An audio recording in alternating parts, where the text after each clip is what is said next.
আসসালামু আলাইকুম। এটেন বাংলা সংবাদে সবাইকে স্বাগত জানাচ্ছি অনামিকা হাসান পুনম। শুরুতে বিআরবি কেবল সংবাদ শিরোনাম।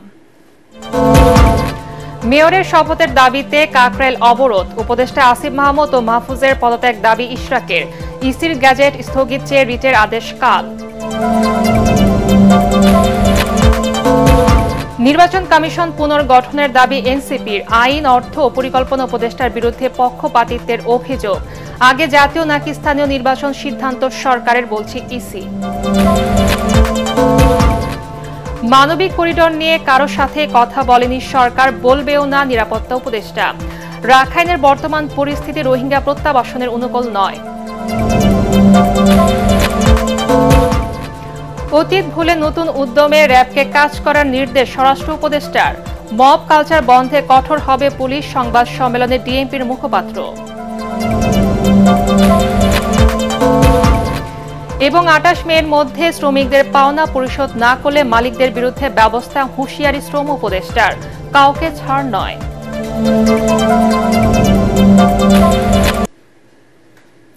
শুনছিলেন বিআরবি কেবল সংবাদ শিরোনাম, এবারে বিস্তারিত।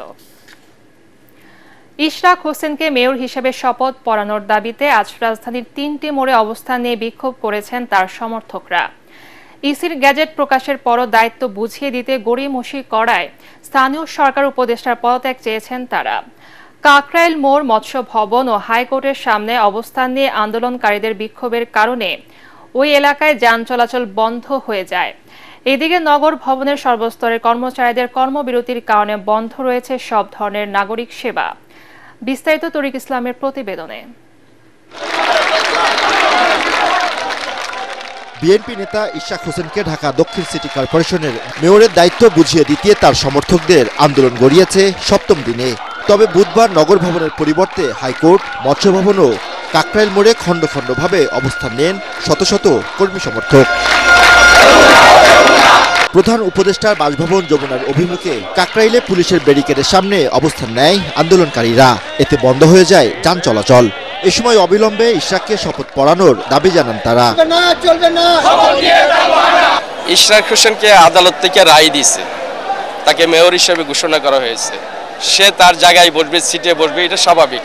এটা দেশের মানুষ, জনগণ প্রত্যাশা করে। সে যাতে শপথ বাক্য পাঠের মাধ্যমে পুরো ঢাকাবাসীর দাবির প্রেক্ষিতে তাকে অবিলম্বে মেয়র পদটি ফিরিয়ে দেওয়া হোক। এই দায়িত্বটা স্থানীয় সরকারের নিতে হবে এবং অবিলম্বে আদালতের রায় বাস্তবায়ন করে দাবি আদায় না হওয়া পর্যন্ত রাজপথে থাকার ঘোষণাও দেন সমর্থকরা। ওনার প্রজ্ঞাপন জারি হয়েছে মেয়রের জন্য, কিন্তু তাকে এখনো শপথ করানো হচ্ছে না।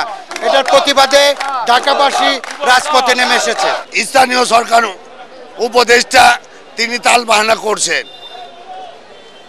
এর জন্য আমরা আজকে দীর্ঘদিন ধরে আন্দোলন চালিয়ে যাচ্ছি। আমাদের দাবি যতক্ষণ পর্যন্ত ইশরাক ভাইকে মেয়র হিসেবে আমরা দেখতে পাচ্ছি, ততক্ষণ পর্যন্ত আমাদের আন্দোলন চালিয়ে যাব। বিক্ষুব্ধ ইশরাক সমর্থকরা স্থানীয় সরকার উপদেষ্টা আসিফ মাহমুদ সজীব ভুঁইয়ার পদত্যাগের দাবিও জানান।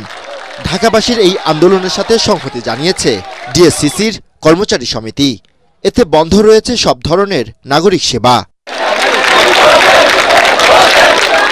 এদিকে উপদেষ্টা আসিফ মাহমুদও মাহফুজ আলমের পদত্যাগ দাবি করে নিজের ফেসবুক পেজে পোস্ট দিয়েছেন বিএনপি নেতা ইশরাক হোসেন।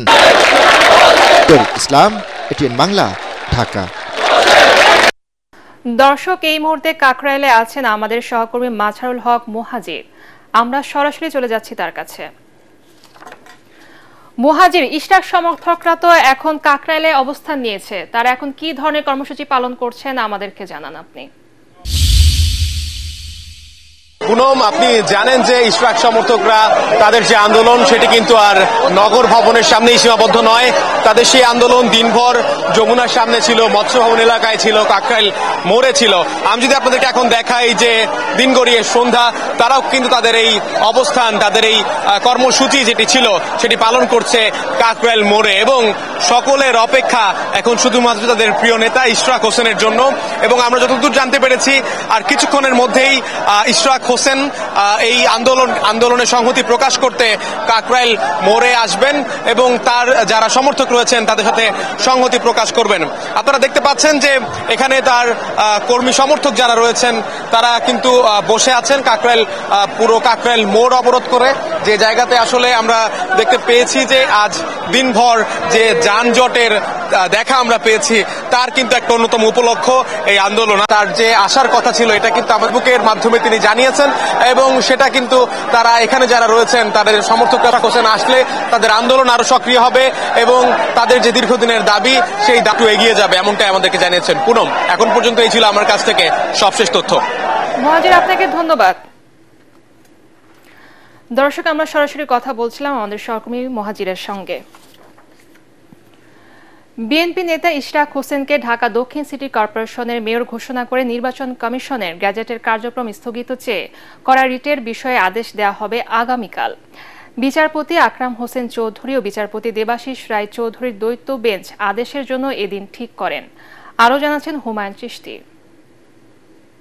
বিএনপি নেতা ইশরাক হোসেনকে ঢাকা দক্ষিণ সিটি কর্পোরেশনের মেয়র হিসেবে শপথ না পড়ানোর নির্দেশনা চেয়ে করা রিটের বিষয়ে বুধবার আদেশ দেওয়ার কথা ছিল। বেলা 12:30টায় আদালত বসার শুরুতেই হাইকোর্ট রুল ও স্থিতাবস্থা দিতে চাইলে আপত্তি জানান ইশরাকের আইনজীবীরা। পরে ইশরাকের আইনজীবী, রিট আবেদনকারীর আইনজীবী ও রাষ্ট্রপক্ষ শুনানি করেন। বেলা 1:15 পর্যন্ত চলা শুনানিতে নির্বাচনী ট্রাইব্যুনালের রায়ের বিভিন্ন অসঙ্গতি তুলে ধরেন রিটকারীর আইনজীবী। মামলা দায়েরের পরে তার প্রাথমিক প্রার্থনা ছিল যে আদালতের কাছে যে প্রহসনের নির্বাচন হয়েছে সেই নির্বাচনকে বাতিল করা, কিন্তু 5ই আগস্টের গণঅভ্যুত্থানের পরে তিনি বিধিবহির্ভূতভাবে আর্জি সংশোধন করে নিজেকে মেয়র ঘোষণার দাবি করেন। দুইজন ব্যক্তি তারা জনাব ইশরাকের পক্ষ থেকে যথাযথ পাওয়ার অফ অ্যাটর্নি না নিয়েই তারা এফিডেভিট সম্পন্ন করেছেন এবং বিধি বহির্ভূতভাবে আইন বহির্ভূতভাবে তারা আর্জি সংশোধন করেছেন। মহামান্য আদালতও চাচ্ছিলেন আইনগতভাবে জনাব ইশরাকের পক্ষে যে আইনজীবীরা অ্যাপিয়ার করেছেন তাদের বক্তব্যগুলোকে অন রেকর্ডে আনতে। শুনানিতে রিটকারীর আইনগত এখতিয়ার নিয়ে প্রশ্ন তোলেন ইশরাকের আইনজীবীরা। তারা বলেন এই রিট আবেদনের পেছনে রাজনৈতিক উদ্দেশ্য রয়েছে। এখানে সে কোনো ক্ষতিগ্রস্ত মানুষ নয়, ক্ষতিগ্রস্ত একটা লোক হতে পারে, সেটা হলো ব্যারিস্টার সদ্দু তাপস। উনি এসে মামলা করতে পারতেন, উনি আসেন নাই, এরা ছদ্মবেশে তাপসের মামলাটা করছে। অ্যাপ্লিকেশনটা আনা হয়েছে পারপাসলি, ইন্টেনশনালি, সেই অ্যাপ্লিকেশনটা সামারালি রিজেক্ট হবে। 2020 সালের 1 ফেব্রুয়ারি ঢাকা দক্ষিণ সিটি কর্পোরেশন নির্বাচনে আওয়ামী লীগ প্রার্থী শেখ ফজলে নূর তাপস মেয়র নির্বাচিত হন। পরদিন 2 ফেব্রুয়ারি গেজেট প্রকাশ করে নির্বাচন কমিশন। নির্বাচনে অনিয়ম ও দুর্নীতির অভিযোগ তুলে ফল বাতিল চেয়ে 3 মার্চ মামলা করেন ইশরাক হোসেন। গত বছর 5 আগস্ট রাজনৈতিক পট পরিবর্তনের পর 19 আগস্ট সিটি কর্পোরেশনের মেয়রদের অপসারণ করা হয়। ইশরাকের করা নির্বাচনী মামলায় গত 27 মার্চ ইশরাককে মেয়র ঘোষণা করে রায় দেন ঢাকার প্রথম যুগ্ম জেলা জজ ও নির্বাচনী ট্রাইব্যুনাল। ইশরাককে ঢাকা দক্ষিণের মেয়র ঘোষণা করে 27 এপ্রিল গেজেট প্রকাশ করে EC. Humayun Chishti, ATN Bangla, Dhaka. CEC সহ অন্য নির্বাচন কমিশনারদের অপসারণ করে ইসি পুনর্গঠনের দাবি জানিয়েছে জাতীয় নাগরিক party NCP.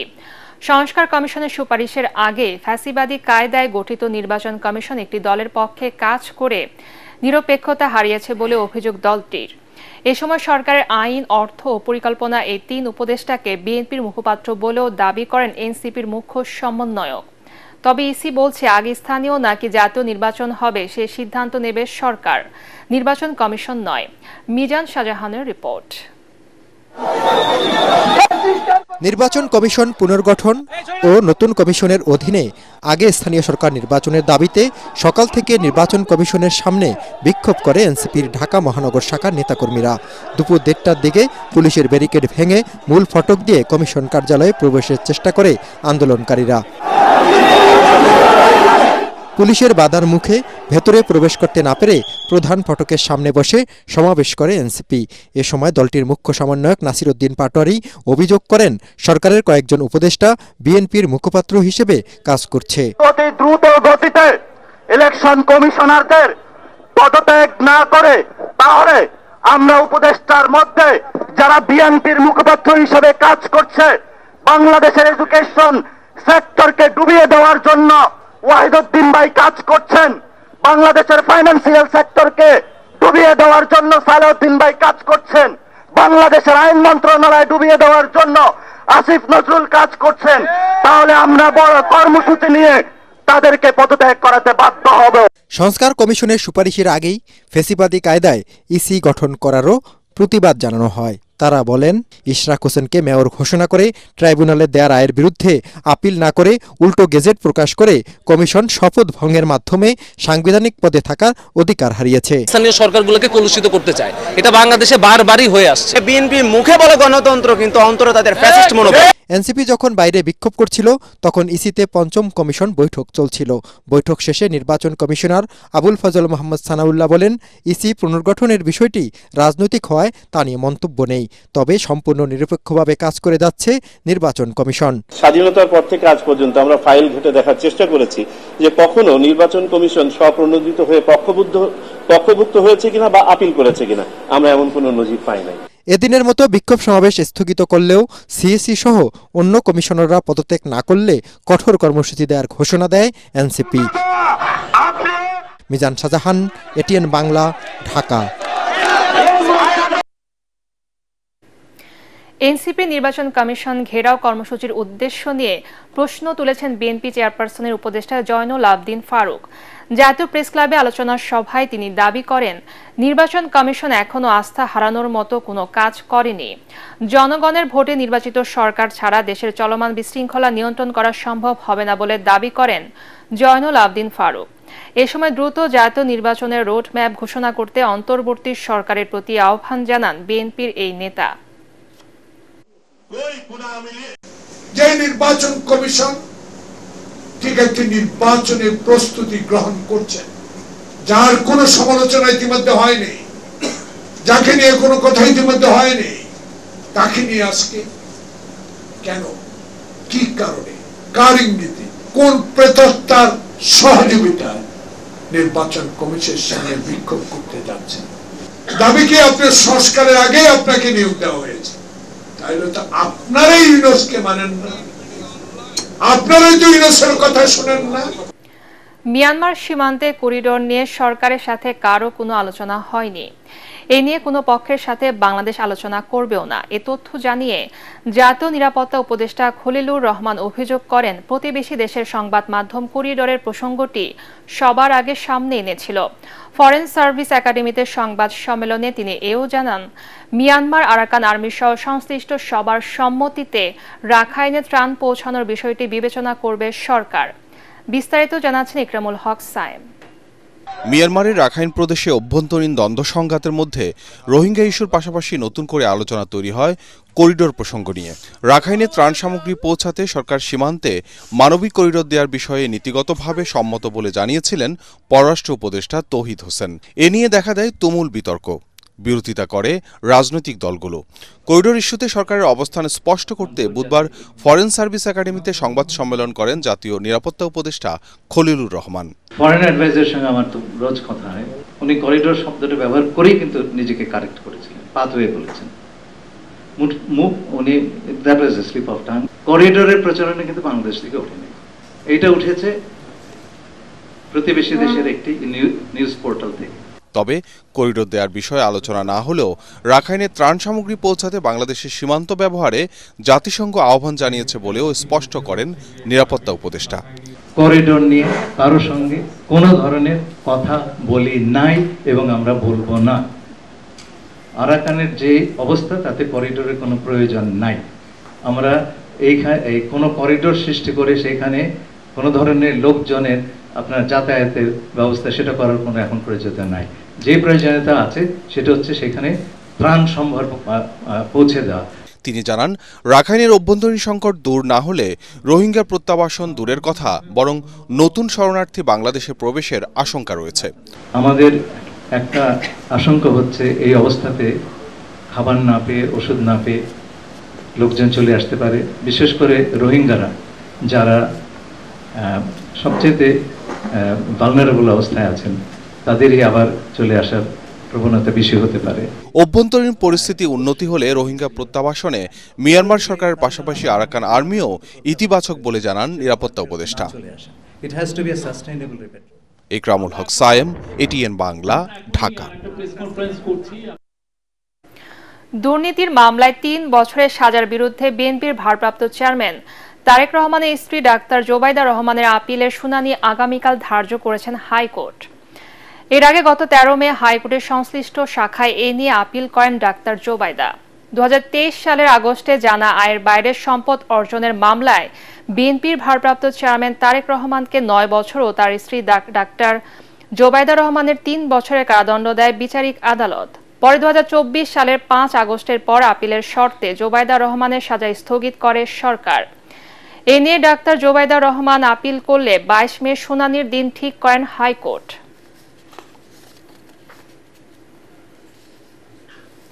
Rapid action battalion RAB সদস্যদের অতীত ভুলে নতুন উদ্যমে আইনশৃঙ্খলা রক্ষায় কাজ করার নির্দেশ দিয়েছেন স্বরাষ্ট্র উপদেষ্টা জাহাঙ্গীর আলম চৌধুরী। রাজধানীর উত্তরায় র্যাব সদর দপ্তরে বাহিনীর ২১তম প্রতিষ্ঠা বার্ষিকীর অনুষ্ঠানে আইন মেনে ও মানবাধিকার সমুন্নত রেখে সদস্যদের কাজ করার তাগিদ দেন তিনি। বিগত সরকার র্যাবকে রাজনৈতিক স্বার্থে ব্যবহার করেছিল মন্তব্য করে স্বরাষ্ট্র উপদেষ্টা আরও বলেন, র্যাব সংস্কার ও পুনর্গঠনের কাজ শেষ হলে জনগণ শিগগিরই এর সুফল ভোগ করবেন। অন্তর্বর্তী সরকার সুশাসন ও ন্যায় প্রতিষ্ঠায় বদ্ধপরিকর বলেও জানান এই উপদেষ্টা। অনুষ্ঠানে সেনাবাহিনী প্রধান জেনারেল ওয়াকারুজ্জামান অন্যান্যের মধ্যে উপস্থিত ছিলেন। ২৮ মের মধ্যে শ্রমিকদের পাওনা পরিশোধ না করলে মালিকদের বিরুদ্ধে ব্যবস্থা নেওয়া হবে বলে হুঁশিয়ারি দিয়েছেন শ্রম ও কর্মসংস্থান এবং নৌ পরিবহন মন্ত্রণালয় উপদেষ্টা অবসরপ্রাপ্ত brigadier general M Sakhawat Hossain. সচিবালয়ে এক বৈঠকে তিনি এই কথা বলেন। শ্রম উপদেষ্টা বলেন, হয় পাওনা শোধ করতে হবে, না হলে জেলে যেতে হবে। আরও জানাচ্ছেন ইয়াসিন রানা। সচিবালয়ে আসন্ন কোরবানির ঈদ উপলক্ষে নৌ ব্যবস্থাপনা, নিরাপদ নৌ চলাচল, শৃঙ্খলা, যাত্রীদের নিরাপদ যাত্রা নিশ্চিত করতে বৈঠক করে নৌ পরিবহন মন্ত্রণালয়। এ সময় উপদেষ্টা সাখাওয়াত হোসেন বলেন, ২৮ মের মধ্যে শ্রমিকদের বকেয়া পরিশোধ না করলে কঠোর হবে সরকার। ২-৪টা মালিককে নিয়ে বসছিলাম এখানে। এখন সিদ্ধান্ত হয়েছে যে ওনারা ওনাদের ঘর বাড়ি বিক্রি করে আমাকে ২৮ তারিখের মধ্যে শ্রমিকদের টাকা পয়সা করবেন, আর যদি না করেন তাদের নামে হুলিয়া জারি হয়েছে, মানে ওয়ারেন্ট জারি আছে, শ্রমিকদের বেতন না দেয়ায় ৫ জন মালিকের বিরুদ্ধে শ্রম আদালতে মামলা হয়েছে জানিয়ে তিনি বলেন, বেতন না দিলে কোনো মালিককে ছাড় দেয়া হবে না। মালিকদের আমি অনুরোধ করছি, যেভাবে পারেন আপনারা হয় টাকা পয়সা শোধ করেন অথবা আপনাদেরকে জেলে যেতে হবে। এবং আমি এটা ধমকি দিচ্ছি না, ওয়ারেন্ট জারি আছে, আমরা ওয়ারেন্টটা এক্সিকিউট করছি না। আর বিদেশে যাওয়ার কথা কালকে আবার বলেছি, not a single person would leave. কয়েকজনকে আমি বলেছি আপনারা ঢাকা শহর ছাড়তে পারবেন না, অটো টক। এটা মাসের পর মাস, বছরের পর বছর ওনারা কেন বেতন দেন বুঝি না। গত ঈদ যাত্রায় সবাই খুশি ছিল জানিয়ে নৌ উপদেষ্টা বলেন, প্রত্যেক লঞ্চে ৫ জুন থেকে ৪ জন করে অস্ত্রধারী আনসার থাকবে। আর ঈদের ৩ দিন আগ থেকে পরের ৭ দিন পর্যন্ত বাল্ক হেড চলবে না। এছাড়া রাতে স্পিড বোট চলাচল বন্ধ থাকবে বলেও জানান উপদেষ্টা সাখাওয়াত হোসেন। ইয়াসিন রানা, এটিএন বাংলা, ঢাকা। আগামী কোরবানির ঈদে পশুর চামড়া সংরক্ষণের জন্য মাদ্রাসা ও এতিমখানায় বিনামূল্যে ৩০,০০০ মেট্রিক টন লবণ সরবরাহ করা হবে বলে জানিয়েছেন বাণিজ্য উপদেষ্টা শেখ বশির উদ্দিন। সচিবালয়ে কোরবানির ঈদের হাট ব্যবস্থাপনা, চামড়ার মূল্য নির্ধারণ, চাঁদাবাজি বন্ধ ইস্যুতে বৈঠক শেষে তিনি কথা জানান। বশির উদ্দিন বলেন, চামড়ার মূল্য নির্ধারণ ও বাজার ব্যবস্থাপনার মাধ্যমে এতিমের হক নিশ্চিত করা হবে। প্রয়োজনে কাঁচা চামড়া রপ্তানিও করা হবে। কোরবানির হাটের হাসিল ৫% থেকে কমানোর বিষয়েও আলোচনা হয়েছে বলে জানান তিনি। এছাড়া পশুর ট্রাকে চাঁদাবাজি বন্ধে আইনশৃঙ্খলা বাহিনীকে নির্দেশনা দেওয়া হয়েছে জানিয়ে উপদেষ্টা বলেন, সে লক্ষ্যে একটি হটলাইন নম্বর চালু করা হবে।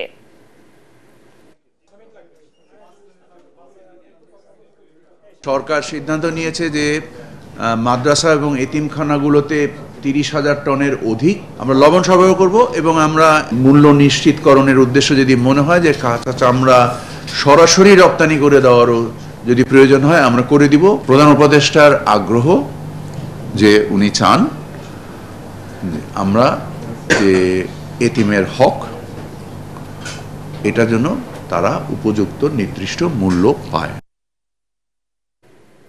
শত কোটি টাকার তদবির, বাণিজ্য সহ বিভিন্ন দুর্নীতির অভিযোগে স্বাস্থ্য উপদেষ্টার সাবেক ও বর্তমান 2 ব্যক্তিগত কর্মকর্তা এবং এনসিপির সাবেক নেতা গাজী সালাউদ্দিন তানভীরকে জিজ্ঞাসাবাদ করেছে দুদক। জিজ্ঞাসাবাদ শেষে নিজেদের নির্দোষ দাবি করেন অভিযুক্তরা। এদিকে দুদক বলছে দুর্নীতির তথ্য উপাত্ত বিশ্লেষণ করে পরবর্তী পদক্ষেপ নেওয়া হবে। বিস্তারিত খায়রুল ইসলামের রিপোর্টে। দুর্নীতি দমন কমিশনে আসেন জাতীয় নাগরিক পার্টির প্রভাবশালী নেতা ও সাবেক যুগ্ম সদস্য সচিব সালাউদ্দিন তানভীর।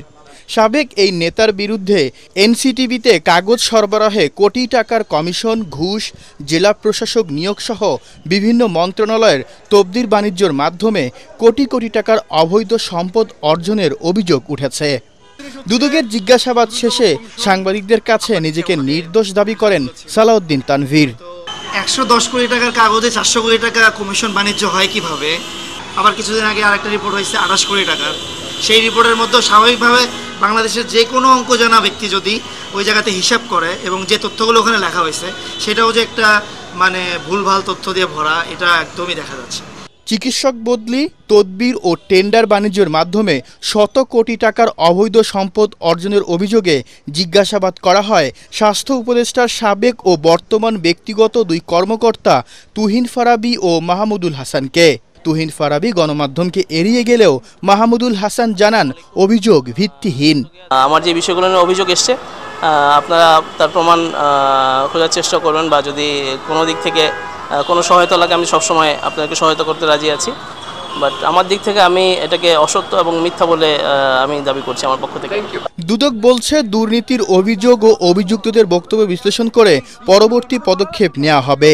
অনুসন্ধানকারী কর্মকর্তা তাদের বক্তব্য শুনেছেন, ওগুলো তাদের তথ্যপাত্রগুলো বিশ্লেষণ করবেন, পরবর্তী ব্যবস্থা কি হবে তাদের শোনা, তাদের বলা বক্তব্যগুলো এবং আমাদের কাছে যে রেকর্ড আছে সেই রেকর্ডের ভিত্তিতে বিচার বিশ্লেষণ করবেন। বৃহস্পতিবার স্থানীয় সরকার উপদেষ্টার সাবেক এপিএস মোয়াজ্জেম হোসেনকে জিজ্ঞাসাবাদের জন্য তলব করেছে সংস্থাটি।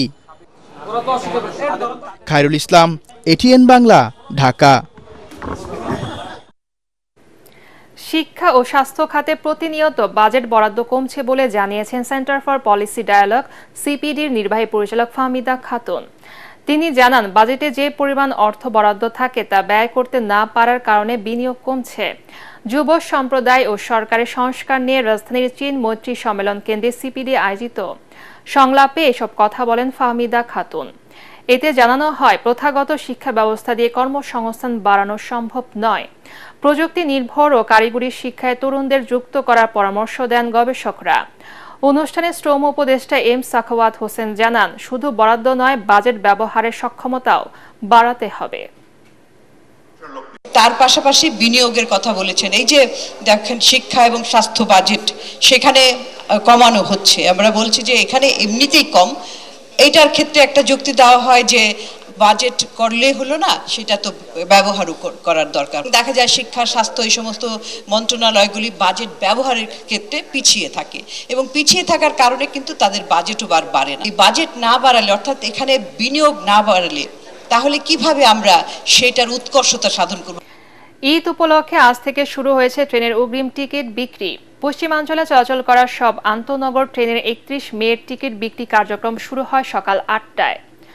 প্রথম আধা ঘন্টায় শেষ হয়ে যায় ওই দিনের সব টিকিট। এবারও শতভাগ অনলাইনে টিকিট বিক্রি করায় ফাঁকা গোটা কমলাপুর রেলওয়ে স্টেশন। আগামী 1 জুনের টিকিট 22 মে, 2রা জুনের টিকিট 23 মে, 3রা জুনের টিকিট 24 মে, 4 জুনের টিকিট 25 মে, 5 জুনের টিকিট 26 মে, 6 জুনের টিকিট 27 মে পাওয়া যাবে। ঈদ পরবর্তী ফিরতি যাত্রায় 9 জুনের অগ্রিম টিকিট বিক্রি শুরু হবে 30 মে থেকে। বাজেট প্রণয়নে গণতান্ত্রিক চর্চার ঘাটতির কারণে সাধারণ মানুষের অংশগ্রহণ নেই। সরকার সংস্কারের কথা বললেও এখনও তা বাস্তবায়ন হয়নি বলে অভিযোগ করেছেন ডেমোক্রেটিক বাজেট মুভমেন্টের সাধারণ সম্পাদক মনোয়ার মোস্তফা। তিনি জানান সরকারের প্রাতিষ্ঠানিক দুর্বলতার কারণে বাজেটে জনমানুষের মতামতকে উপেক্ষা করা হয়েছে। রাজধানীর মুক্তিযুদ্ধ জাদুঘরে আলোচনায় বক্তারা আর্থিক সংস্কার ও বাজেটে জন অংশগ্রহণ জোরদারের তাগিদ দেন।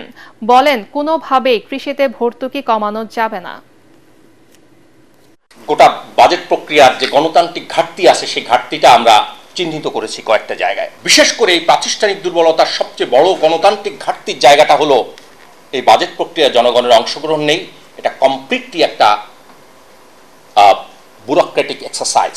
বাজেট প্রক্রিয়াকে আরো বেশি গণতান্ত্রিক কিভাবে করা যায় তার একটা কাঠামো আমাদের অবশ্যই তৈরি করতে হবে। আমরা স্থানীয় সরকার প্রতিষ্ঠান বানিয়ে রেখেছি, কিন্তু এগুলোর সাথে আমাদের জাতীয় পর্যায়ের এই বাজেট প্রক্রিয়া, পরিকল্পনা প্রক্রিয়ার তেমন কোনো সম্পর্ক নেই। আল আরাফা ইসলামী ব্যাংক অর্থ সংবাদ।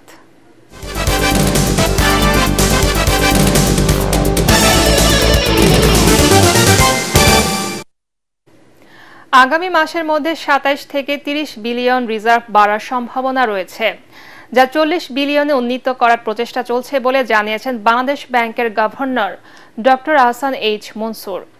রাজধানী গুলশানে একটি হোটেলে পলিসি রিসার্চ ইনস্টিটিউট PRI আয়োজিত অনুষ্ঠানে তিনি এই কথা বলেন। 26% হারে সুদ নিয়ে ক্ষুদ্র ঋণ টিকে থাকতে পারবে না বলেও শঙ্কা প্রকাশ করেছেন তিনি। PRI গবেষণায় উঠে আসে 1% হিসাবধারীর পকেটে আছে ব্যাংক লোনের 75%, আর ব্যাংকের 42% আমানতের মালিকও 1% হিসাবধারী। এবারে আন্তর্জাতিক সংবাদ।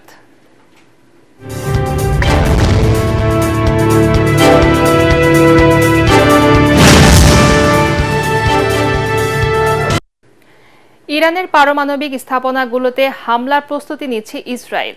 যুক্তরাষ্ট্রের গোয়েন্দা সংস্থার বরাতে এই খবর জানিয়েছে মার্কিন গণমাধ্যম CNN।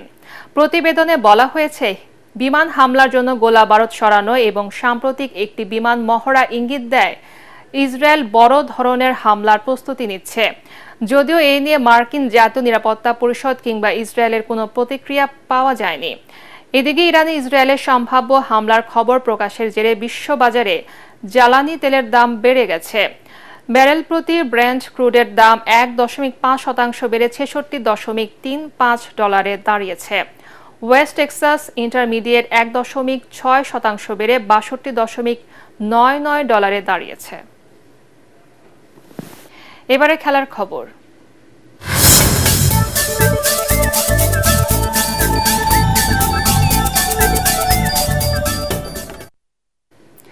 আসন্ন টি-20 সিরিজ খেলতে পাকিস্তান সফরে যেতে আপত্তি জানিয়েছে জাতীয় ক্রিকেট দলের 3 সদস্য।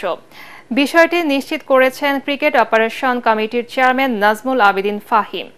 দুপুরে বিসিবিতে সাংবাদিকদের তিনি জানান, সফর থেকে নিজেদের নাম প্রত্যাহার করে নিয়েছেন তরুণ pacer Nahid Rana, fielding coach James Pamment ও strength and conditioning coach Nathan Kelly.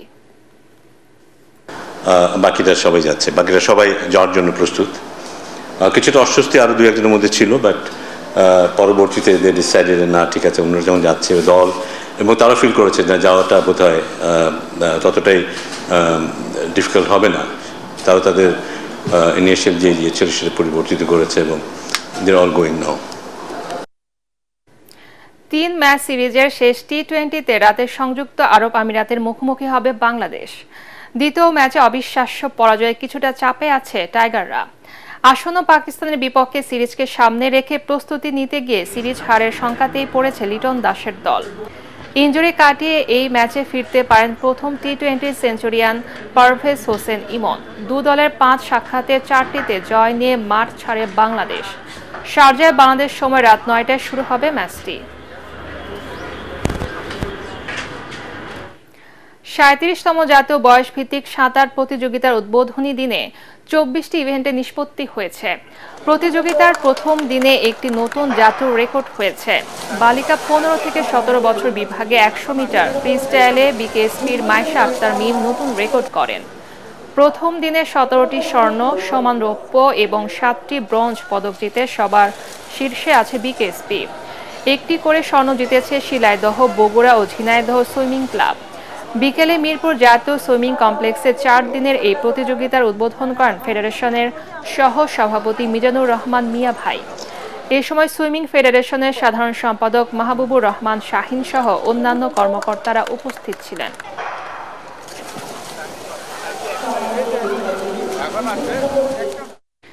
শেষ করার আগে বিআরবি কেবল সংবাদ শিরোনাম আরেকবার। মেয়রের শপথের দাবিতে কাকরাইল অবরোধ, উপদেষ্টা আসিফ মাহমুদ ও মাহফুজের পদত্যাগ দাবি ইশরাকের।